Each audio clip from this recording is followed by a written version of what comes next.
Merci, Monsieur le Président, Madame la Commissaire, mes chers collègues.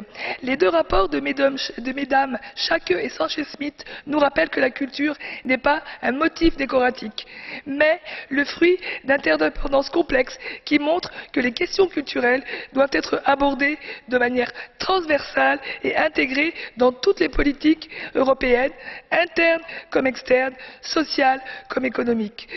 Je vous encourage à cet égard, Madame la Commissaire, à poursuivre dans cette voie et à développer la coopération avec les autres commissions, avec les autres services de la Commission européenne et ainsi qu'avec le service européen pour l'action extérieure de Madame Ashton.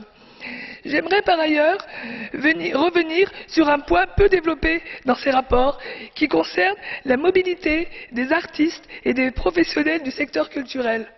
Celui-ci revêt en effet une importance capitale pour l'avènement d'un espace européen de la culture.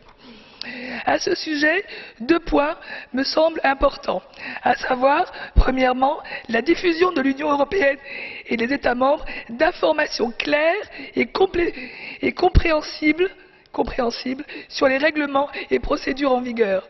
Deuxièmement, l'élimination, comme ça a déjà été dit, des barrières régulatrices et administratives qui entravent la bonne circulation dans les espaces Schengen des acteurs du secteur culturel et en particulier celle des ressortissants des pays tiers, en établissant par exemple des procédures accélérées communes au sein de l'Union européenne pour les visas courts et à long terme, ainsi qu'une procédure unique pour l'obtention des permis de travail dans l'Union. J'invite fortement la Commission à continuer à travailler sur ces sujets.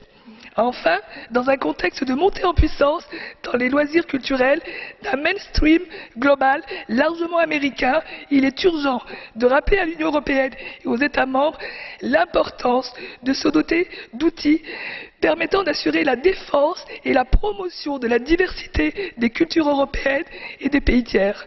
L'Europe doit donc se repositionner et ne pas abandonner la bataille du soft power. L'enjeu étant bien aujourd'hui celui du respect de la diversité culturelle comme élément de dialogue et comme gage de paix et de stabilité à l'échelle mondiale. Je vous remercie.